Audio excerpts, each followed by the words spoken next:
আমার বাসার কাজের মেয়েটি প্রতিদিন সোফায় ঘুমাতো আর গভীর রাতে চিৎকার করত। আমি তো আমার রুম থেকে শুনতে পেতাম, কিন্তু কাজের মেয়েটির সকালে স্বাভাবিক হয়ে যেত। আমি পরদিন রাতে আবার সেই চিৎকার শুনতে পেতাম। আমি অবাক হতাম সেই শব্দ শুনে। তারপর কিছুদিন পর জানতে পারলাম কাজের মেয়েটি মা হতে চলেছে। আমি সেই রহস্য জানার জন্য কাজের মেয়েকে বললাম, আজ তুই আর রুমা আমি তো সোফায় ঘুমাব। তারপর রাত যখন 2টা বাজে তখন আমার সাথে যা ঘটল তা শুনলে তোমরা ঠিক থাকতে পারবে না। তাহলে আসল ঘটনাটি খুলে বলি। আমি শারমিন, বয়স আমার 24 বছর। আপনারা প্রায় সবাই আমাকে খুব ভালো করেই চেনেন এতদিনে। আমি আমার বেশ কিছু ঘটনা আপনাদের সাথে শেয়ার করেছি এর আগে। আজ বলব কিছুদিন আগে এক রোজার ঈদের রাতের কথা। আমার ড্রাইভারের নাম শাহিদ। বয়স 40 বছরের মতো হবে। প্রায় 2 বছর ধরে ও আমাদের গাড়ি চালিয়ে আসছে। ওরা আর চালচলন একটু ভালো করে দেখলে যে কেউই বুঝে ফেলতে পারবে সে একটা খারাপ মানুষ। ওর বউ তাকে গ্রামের বাড়িতে থাকে, ওর সন্তানদের সাথে সারা বছর ঢাকাতেই থাকে, আর শুধু পুজোর সময় ছুটি নিয়ে বাড়িতে যায় কয়েকদিনের জন্য। সেক্তে একটা চরিত্রহীন, তা আমিও আসার পর প্রথম দিন গাড়িতে চড়ে টের পেয়ে গিয়েছিলাম। গাড়ি চালানোর থেকে এক অদ্ভুতভাবে তাকিয়ে থাকত, আর খাবার জন্য ঘরে এলে আমাদের কাজের মেয়ে সাইমা দিকে তাকিয়ে থাকত। এমনকি আমার দিকে তাকিয়ে থাকে সুযোগ পেলেই। প্রথম দিকে একটু কেমন কেমন লাগলেও আস্তে আস্তে ব্যাপারটার সাথে মানিয়ে নিয়েছিলাম। এটা পুরুষদের জন্য স্বাভাবিক মনে করে। এভাবে প্রায় বছরখানেক চলে গেল।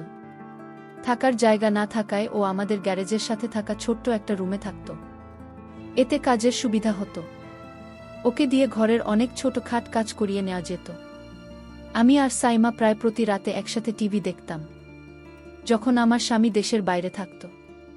রাত একটু গভীর হয়ে গেলে আমি আমার হাতে এসে ঘুমিয়ে পড়তাম, আর সাইমা একা একা আরও কিছু সময় টিভি দেখেন সোফাতে ঘুমিয়ে পড়ত, ওর ঘরে যেত না।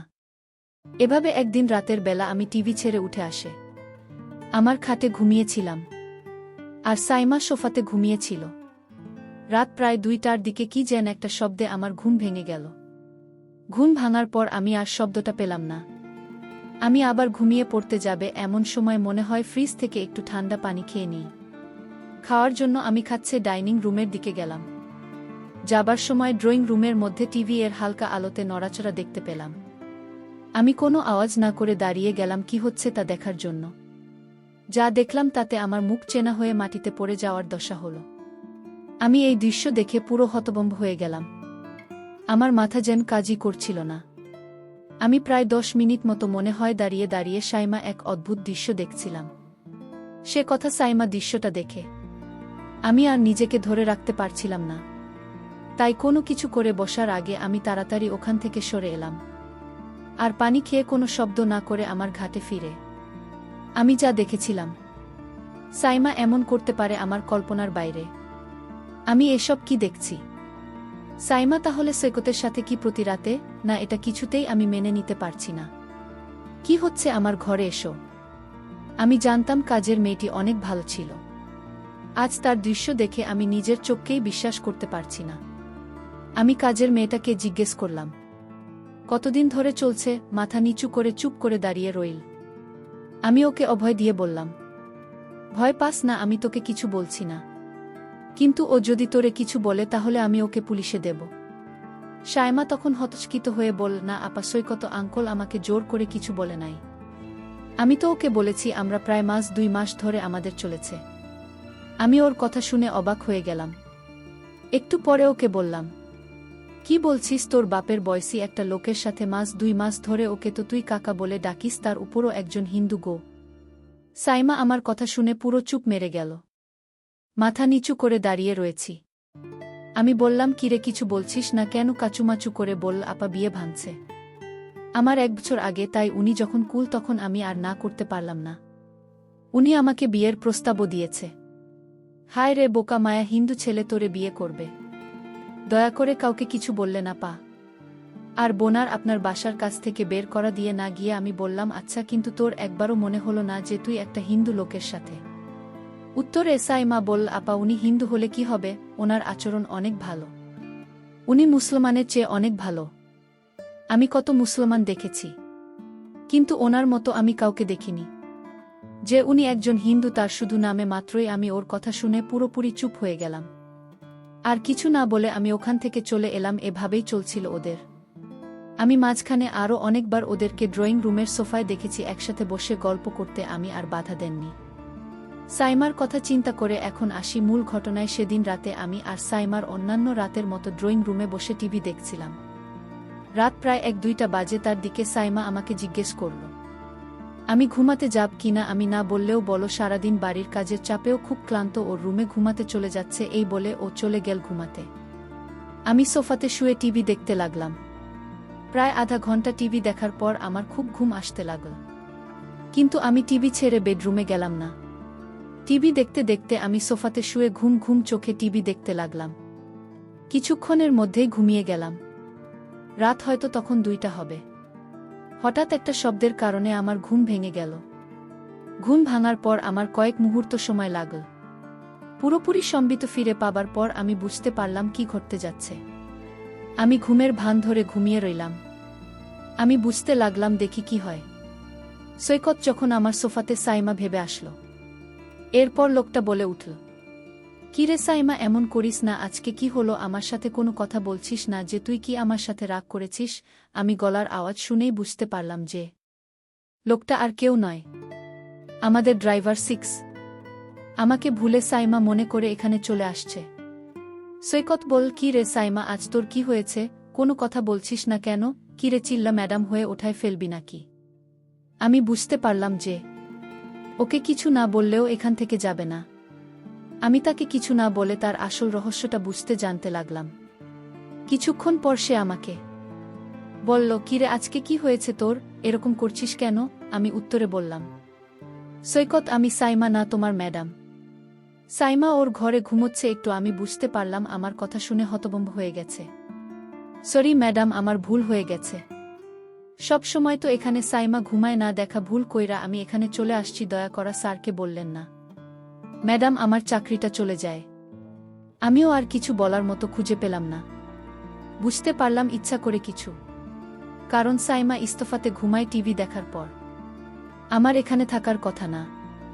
তাই আর কিছু না পেয়ে আমি বললাম, আচ্ছা ঠিক আছে, আমি তোমার স্যারকে বলবো না। গিয়েও বল, ম্যাডাম আপনি আমাকে বাঁচাইলেন। কি বইলা যে আপনাকে ধন্যবাদ দিব বুঝতেছি না কি।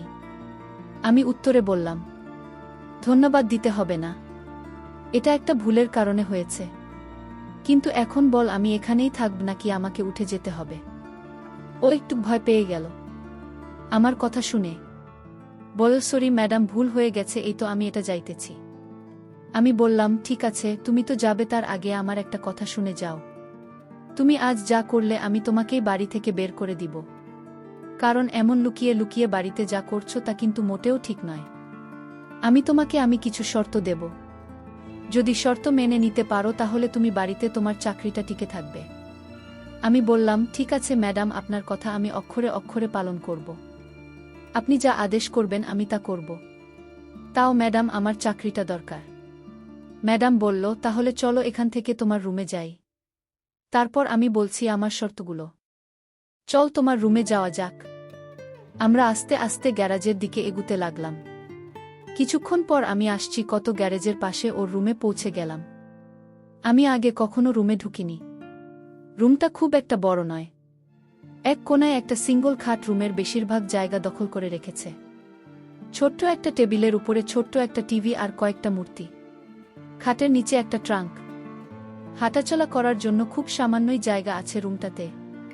বসার জন্য একটা চেয়ার নেই। আমি ওর ঘরে ঢোকার সাথে সাথে একটা দুর্গন্ধ পেলাম। আমার দম বন্ধ হয়ে আসতে লাগল। বেশ কষ্ট করে শ্বাস নিতে হচ্ছিল। আমার অবস্থা দেখেও বলল, এই তো ম্যাডাম, 2 মিনিটের মধ্যে ঠিক হয়ে যাবে।